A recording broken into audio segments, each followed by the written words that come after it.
venceu a prova do tempo. O livro de Deus, a Bíblia, ainda relevante neste mundo complexo. Está escrito Canadá, partilhando mensagens de esperança ao redor do mundo.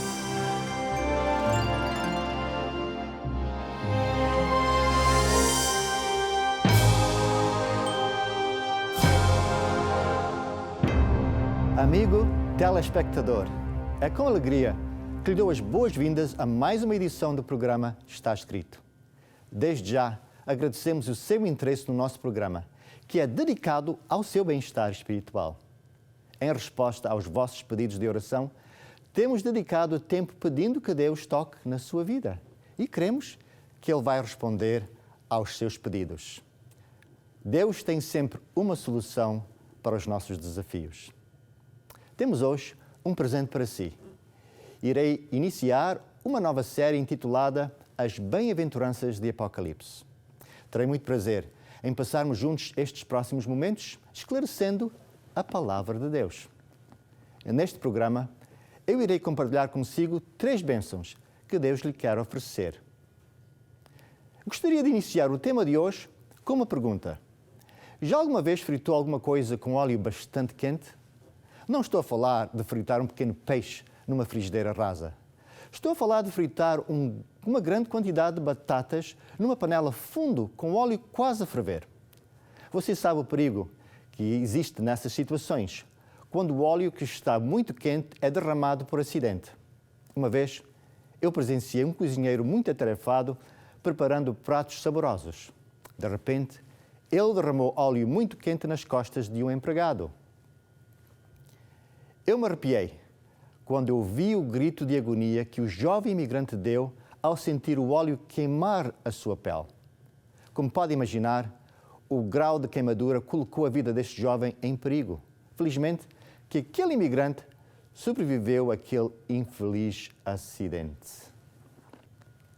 É interessante que no primeiro século da era cristã, era comum pessoas serem colocadas em enormes caldeirões cheios de óleo quase a ferver. Qual seria a razão para uma punição tão cruel? Havia várias razões. Uma delas era simplesmente a recusa de adorar o imperador romano. Muitos dos imperadores romanos se consideravam deuses e, como tal, merecedores de adoração. Foi precisamente o que aconteceu com o apóstolo João. No primeiro século da era cristã, era muito comum os imperadores de Roma exigirem que os cristãos renunciassem à sua fé em Cristo e os adorassem. Infelizmente, muitos cristãos morreram por se recusarem a obedecer a esta exigência e sofreram execuções horríveis e grotescas. O apóstolo João enfrentou a morte por se ter recusado a adorar o imperador Domiciano. Não existe testemunho pessoal do relato que vou descrever, apenas uma narração escrita do livro do historiador Tertuliano. Imagino que João, nos fins do primeiro século, continuava a guiar pessoas a Cristo, ajudando a igreja a crescer. Todos os apóstolos de Jesus já tinham morrido, com exceção de João. Este amado apóstolo residia na cidade de Éfeso, uma das grandes cidades da Ásia Menor, que no primeiro século pertencia ao Império Romano, mas que hoje pertence à Turquia moderna. Um dia, porém, alguém lhe bateu à porta. Antes de ter tido a oportunidade de abrir a porta, vários soldados romanos forçaram a entrada à sua casa. Tinham apenas um objetivo: levar João para uma prisão, onde ele seria condenado como um herético. Posso imaginar aqueles musculosos soldados romanos arrastarem o velho e já enfraquecido apóstolo da sua casa até à prisão. A sua única opção para ser libertado seria renunciar a Jesus e se submeter e adorar o imperador romano como um deus. Para demonstrar a sua submissão a Domiciano, teria que simplesmente espremer ou de espalhar um pouco de sal num altar erguido em honra do imperador. Como respondeu João a esta situação? Claro que João se recusou a blasfemar contra Jesus, o seu amigo e Salvador. João tinha testemunhado com os seus próprios olhos o amor de Deus revelado na vida de Cristo e tinha sido transformado pelas palavras de Cristo. João tinha presenciado os milagres de Cristo e tinha testemunhado da morte e ressurreição de Cristo. e mesmo encarando uma morte cruel, recusou-se a trair o seu mestre e salvador. Qualquer sentimento de solidão que João tivesse tido durante o seu curto aprisionamento foi de pouca duração, porque a sua fé no Cristo ressurreto era forte. Dentro de poucos dias, João foi levado da sua cela para o lugar da sua execução. Tinha chegado o momento de o imperador Domiciano se livrar daquele herético, que se recusava em o adorar. Podemos imaginar a multidão a demonstrar-se ao ver João aproximar-se do enorme caldeirão. A multidão agita-se ao antecipar mais uma morte macabra, ao ver João perto do enorme caldeirão, cheio de óleo quase a ferver, colocado numas labaredas em brasa. Não podemos ter a certeza, mas imaginamos que as chamas fossem altas e que nenhum dos espectadores se aproximava daquele pequeno inferno devido às temperaturas extremas. Foi naquele momento de alta tensão que foi dada a João uma última oportunidade de se salvar. João foi convidado a renunciar à sua fé em Cristo e a submeter-se ao imperador Domiciano. Teria que simplesmente espalhar um pouco de sal num pequeno altar erguido perto do caldeirão. Seria apenas um simples ato, mas com grande significado e com enormes consequências. Mas o apóstolo João permaneceu fiel a Cristo, mesmo perante uma morte dolorosa.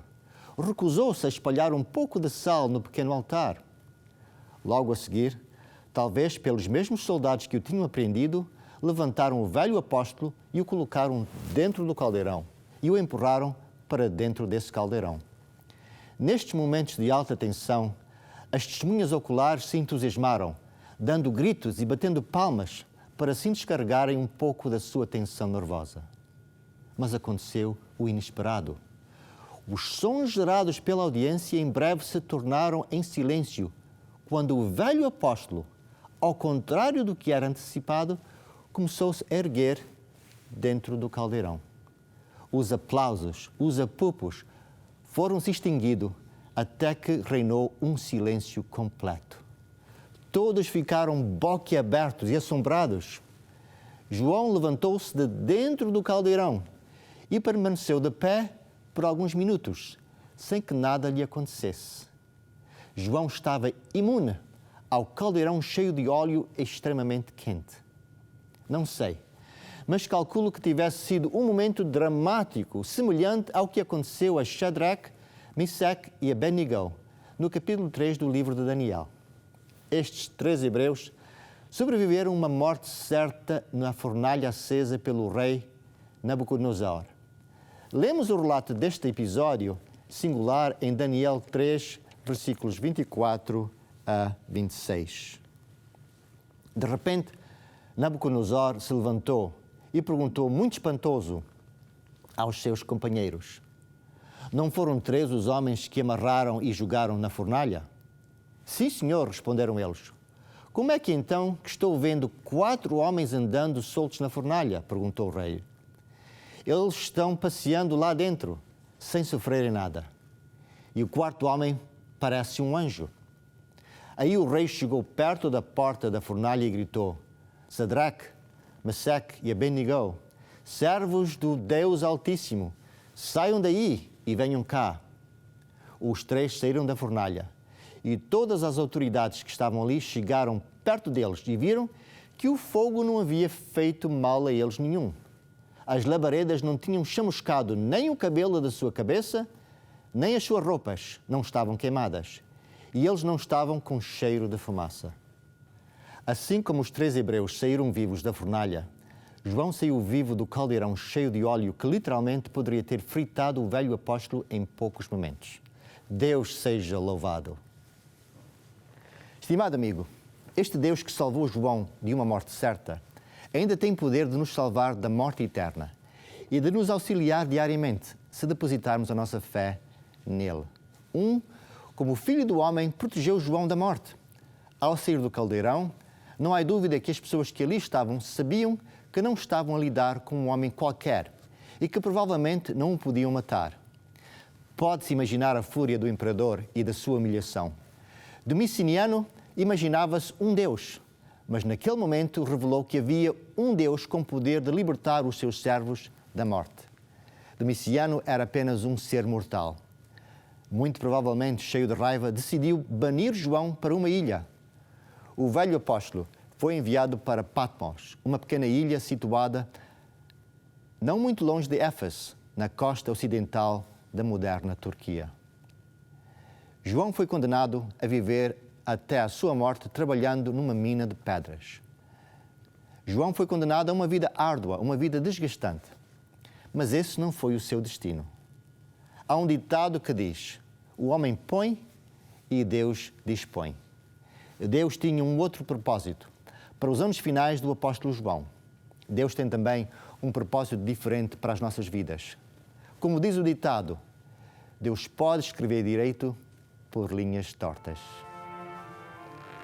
É nesta ilha solitária de Patmos que João recebeu as 7 bem-aventuranças que encontramos no livro de Apocalipse. São essas 7 bem-aventuranças que iremos estudar a partir de hoje e nas próximas 6 semanas. Vamos então ler a primeira bem-aventurança que encontramos logo no início do último livro da Bíblia, Apocalipse 1, versículos 1 e 2. A revelação de Jesus Cristo, o qual Deus lhe deu para mostrar aos seus servos as coisas que brevemente devem acontecer. E pelo seu anjo as enviou e as notificou a João, seu servo, o qual testificou da palavra de Deus e do testemunho de Jesus Cristo e de tudo o que tem visto. A versão católica oferece um texto muito semelhante.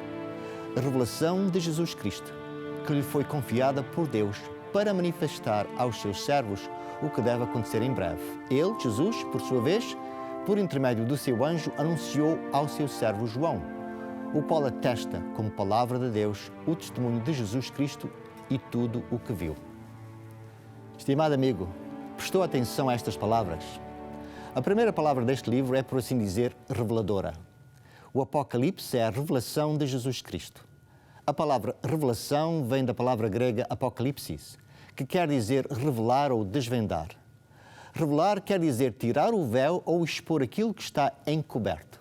Por exemplo, eu agora vou revelar o que está encoberto por detrás deste lenço.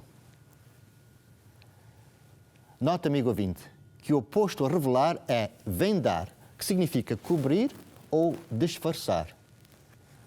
Para todos os meus amigos que dizem que o livro de Apocalipse é um livro selado e que não pode ser compreendido, o próprio título deste livro discorda com esta ideia.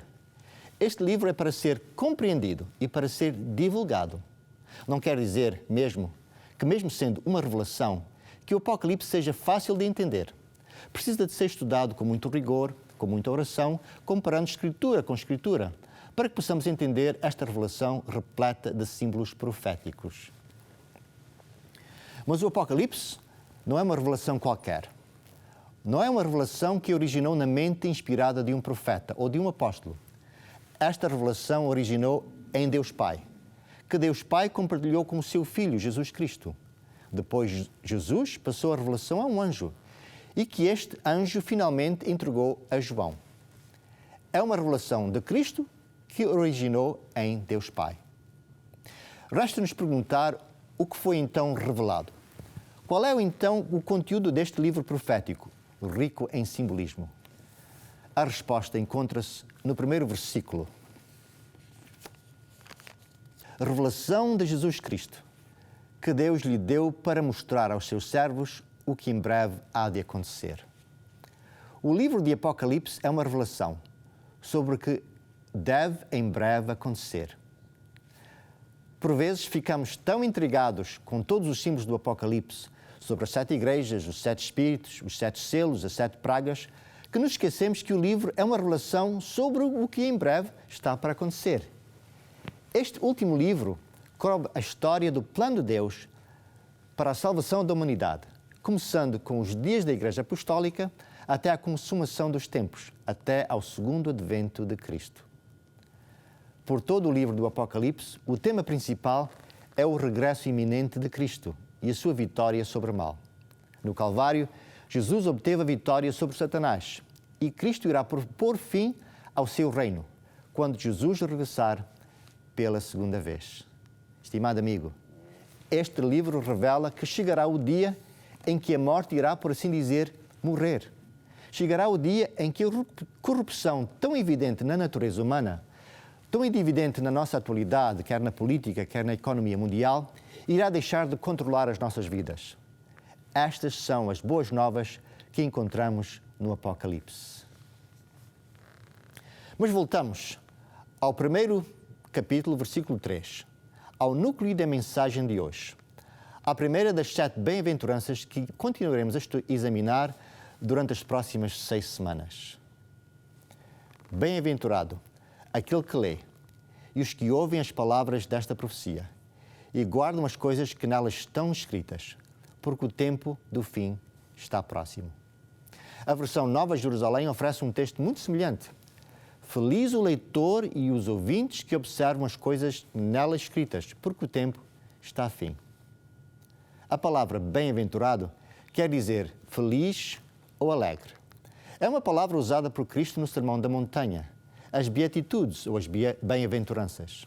No Sermão da Montanha, no Evangelho de Mateus, Jesus pregou sobre 8 bênçãos, mas no livro de Apocalipse, ele anuncia 7 bem-aventuranças. Por que 7? Este número 7, 7 castiçais, 7 espíritos, 7 estrelas, 7 igrejas, 7 selos, 7 trombetas, significa perfeição ou plenitude. Por conseguinte, as 7 bem-aventuranças ou beatitudes levam-me a concluir que, se prestarmos atenção ao conselho destas 7 beatitudes de Apocalipse, poderemos ser perfeitamente abençoados. Vamos ler novamente Apocalipse 1, versículo 3. 1, versículo 3.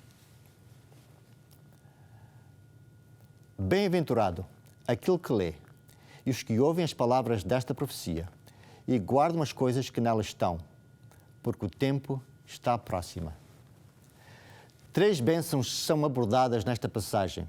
Vamos analisar cada uma delas. Primeiramente, bem-aventurado é aquele que lê. Necessitamos de compreender o contexto histórico deste versículo.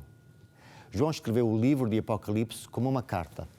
Esta carta terá sido enviada às 7 igrejas da Ásia Menor, mencionadas nos capítulos 2 e 3 deste livro: Éfeso, Esmirna, Pérgamo, Tiatira, Sardes e Filadélfia, e Laodiceia.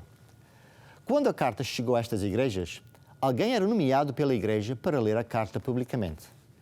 Certamente que este indivíduo escolhido para ler teria sido pessoalmente abençoado pela sua leitura do livro de Apocalipse. Além deste leitor, Jesus também previa o momento em que outros crentes também iriam ler o Apocalipse. Só por apenas lerem o livro, iriam receber uma bênção ao conhecerem o plano da salvação desde o primeiro advento de Cristo até ao seu segundo advento. Amigo ouvinte, mesmo uma simples leitura da Palavra de Deus pode encher o nosso coração com paz divina. Mas além desta leitura inicial, Cristo oferece hoje uma segunda bênção. Bem-aventurados são aqueles que ouvem esta palavra. Bem-aventurado aquele que lê e que ouve. Ouvir em grego vem da palavra akouo, que quer dizer ouvir atentamente, com o propósito de compreender o que foi lido. Akouo não significa apenas ouvir um som, mas sim ouvir com o propósito de compreender. Muitas vezes nós, homens, ouvimos as palavras das nossas esposas sem prestar muita atenção. Ouvimos as palavras, mas não nos esforçamos por compreender o que elas estão a dizer. Estou a imaginar uma nossa espectadora a dar uma cotoveladazinha ao seu esposo e a dizer: Joaquim, Sandro, este orador está a falar para ti. Estou a falar para todos, incluindo a mim mesmo. Abençoado é aquele que ouve para compreender. A mensagem dada por Jesus a João é que haverá alegria no coração daquele que lê e que ouvem com compreensão o livro do Apocalipse. Mas existe ainda uma outra bênção. A terceira bênção nesta primeira bem-aventurança do Apocalipse, versículo 3. Feliz aquele que lê as palavras desta profecia e felizes aqueles que ouvem e guardam o que nela está escrito, porque o tempo está próximo. Bem-aventurados são aqueles que guardam as coisas que nele estão escritas. O que quer dizer guardar? O léxico do Novo Testamento do grego para o português ajuda-nos a compreender o sentido profundo da palavra guardar. Guardar significa preservar, observar e obedecer. Amigos, não basta apenas ler ou ouvir. Precisamos de ler para compreender e necessitamos de compreender para observar, para guardarmos e seguirmos aquilo que acabamos de compreender. O verbo no grego original implica que esta obediência e observância seja contínua ou habitual. Esta mensagem também foi compartilhada por Tiago no primeiro capítulo do seu livro. Vamos então ler Tiago, versículo 23 e 24 do capítulo 1. Tiago 1, versículos 23 e 24. Porque se alguém é ouvinte da palavra e não cumpridor, é semelhante ao varão que contempla ao espelho o seu rosto natural. Porque se contempla a si mesmo e foi-se, e logo se esqueceu de como era. Na vida do cristão, a compreensão deve ser seguida pela ação. Não faz sentido ler e compreender apenas por curiosidade. Esta atitude pode ser fatal. Por exemplo, o que adianta ler e compreender as instruções do seu médico para reduzir o seu colesterol ou baixar a sua tensão arterial, mas não obedecer às instruções do seu médico? De certeza que estará a pôr a sua vida em risco. Bem-aventurado o paciente que obedece ao seu médico. Semelhantemente, bem-aventurado o cristão que obedece à revelação que encontramos nas Sagradas Escrituras. Se apenas lemos e compreendemos, mas não praticamos, o que somos? A Bíblia responde em Tiago, capítulo 1, versículos 23 e 24. Porque se alguém é ouvinte da palavra e não cumpridor, é semelhante ao varão que contempla ao seu espelho o seu rosto natural. Porque se contempla a si mesmo e foi-se e logo se esqueceu do que era. O livro do Apocalipse chama a qualquer leitor a ser uma pessoa com integridade. Chama-nos a falarmos e agirmos da mesma forma. Isso é uma bênção. Uma bênção para o indivíduo e uma bênção para a comunidade ao seu redor. Por que é importante obedecermos à palavra de Deus? O texto termina dizendo, porque o tempo do fim está próximo. A vinda de Jesus está próxima. E a bênção para aqueles que leem, ouvem e praticam é que estarão prontos para a volta de Jesus. Amigo, hoje na primeira bem-aventurança, Jesus nos oferece 3 bênçãos. A primeira é ler, a segunda é ouvir para compreender e a terceira, pôr em prática a palavra de Deus. Estas 3 bênçãos nos são oferecidas por uma simples razão, porque o tempo do fim está próximo. Não sabemos quando Jesus irá regressar, nem quando o fim das nossas vidas irá chegar. Hoje, o estou a convidar a estudar a palavra de Deus. Talvez um dia nós nos possamos encontrar pessoalmente, para eu compartilhar consigo o que aconteceu na minha vida quando comecei a ler a Bíblia pela primeira vez. Tinha apenas 18 anos e estava num campo de refugiados na África do Sul, quando pela primeira vez abri as páginas deste livro sagrado e comecei a ganhar uma nova esperança. Encontrei neste livro uma fé que me ajudou a vencer os dias tumultuosos que vivi nesses anos. Teria muito gosto em compartilhar pessoalmente consigo a minha experiência. Amigo ouvinte, chegou o tempo para ler, para compreender e para obedecer a palavra de Deus. Esta palavra divina irá inspirar e transformar a sua vida. Estou disponível para orar consigo e o auxiliar a ter uma experiência nova com Deus. Estimado telespectador, está vivendo dias difíceis? Deseja conhecer o que Deus tem preparado para o seu futuro? Quer viver uma esperança? Quer viver com esperança e otimismo? Aceite agora o nosso convite para se aproximar de Deus. Eu gostaria agora de o colocar nas mãos de Deus através de uma oração. Pai do céu, grato por estes momentos que nós examinamos a primeira bem-aventurança. Grato pelo seu desejo de iluminar, de nos guiar e transformar as nossas vidas. Grato pelo seu divino convite para entendermos e obedecermos a sua palavra. Abençoa-nos diariamente, Pai do céu, ao abrirmos a tua palavra. É o que pedimos e agradecemos em nome do Pai, do Filho e do Espírito Santo. Amém.